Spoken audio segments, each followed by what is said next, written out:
बिस्मिल्लाहिर्रहमानिर्रहीम।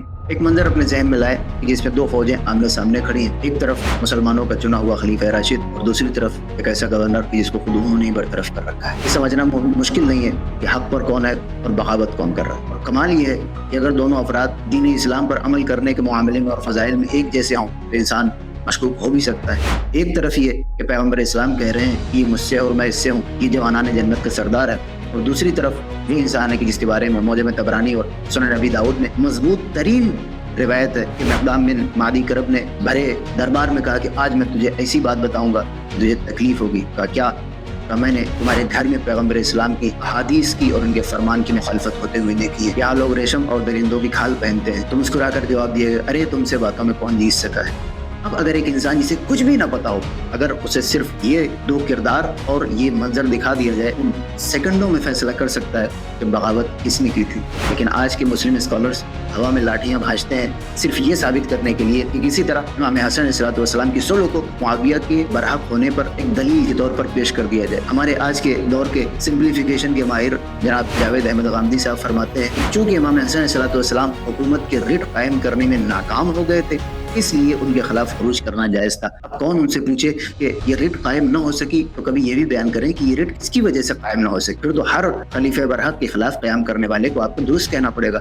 अगर दो अफराद लड़ रहे हों और रिट कायम न हो रही हो, कोई तीसरा आ जाए तो ये बात तस्लीम की जा सकती है। वजह ये कि वो इंसान जिसको खलीफा की इताअत करनी चाहिए वो उनके मुकाबले में आ जाता है और मुसलमानों में फितना फैलाता है। उसके कामयाब हो जाने को कहा जाता है कि क्योंकि ये खलीफा वक्त अपनी रिट कायम नहीं कर सका, इसलिए उनका कयाम करना दुरुस्त था। और यहाँ पर बड़ी ही मिठाई के साथ कहा जाता है कि ये भी दुरुस्त है वो भी दुरुस्त है। कैसा नहीं हो सकता? फिर आखिर वजह क्या है? अगर एक आम इंसान आसानी से समझ सकता है कि हक पर कौन था, तो आज के नामवर उलमा क्यों नहीं समझते, या किसी जमाने में इस बात को वजाहत के साथ क्यों बयान किए गए? उसकी वजह ये है। और मुल्ला का मामला क्या है? दो तरफ से मुल्ला ने सबसे पहले हमारे फुकहा ने मुतगल्लिब की हुकूमत को जायज करार। अगर कोई शख्स अपने कुव्वत के बल पर आकर हुकूमत पर कब्जा कर ले तो जायज। ये तस्वुर है जो सुन्नी इस्लाम के अंदर उसकी रगों में चला गया और उसने सुन कर दिया। इस्तिस्ना अगर है तो शिया इस्लाम वो तस्लीम नहीं करते, चाहे खड़े ना हो, मुकाबला ना करे, तस्लीम नहीं करते, रिकंसाइल नहीं करते, नफरत करते। ये उनकी पूरी तारीफ के अंदर। लेकिन हमारे यहाँ क्या है? शेखुल इस्लाम बनकर बैठे। इंजीनियर मोहम्मद अली मिर्जा जैसे कुछ स्कॉलर्स जो यहाँ पर बयान तो करते हैं लेकिन आखिर में वही गलती कर देते हैं जो 1000 साल से मुसलमान उलमा करते चले आए।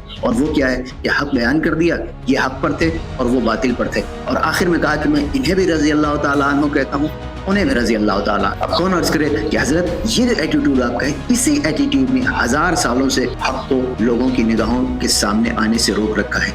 जिस दिन आपने ये तय कर लिया कि हक को हक कहा जाएगा, बातिल को बातिल कहा जाएगा, जिस दिन आपने तय कर लिया, बड़े मशहूर आलिम दीन का कौल है कि अगर हम सबको अच्छा कहना शुरू कर दें तो जो वाकई अच्छा है उसके लिए हमारे पास क्या बचेगा। जावेद अहमद गामदी साहब जो फरमाते हैं कि चूंकि रिट कायम न हो सकी इसलिए क़याम करना इमाम हसन अलैहिस्सलाम के खिलाफ दुरुस्त था। अकबर इलाहाबादी का शेर है, यही कहते रहे तलवार से फैला इस्लाम, ये न इरशाद हुआ तोप से क्या फैला है। रिट कायम न होने का दावा करने वाले कभी इस बात पे भी गौर करें कि उस खलीफा राशिद की रिट को चैलेंज किसने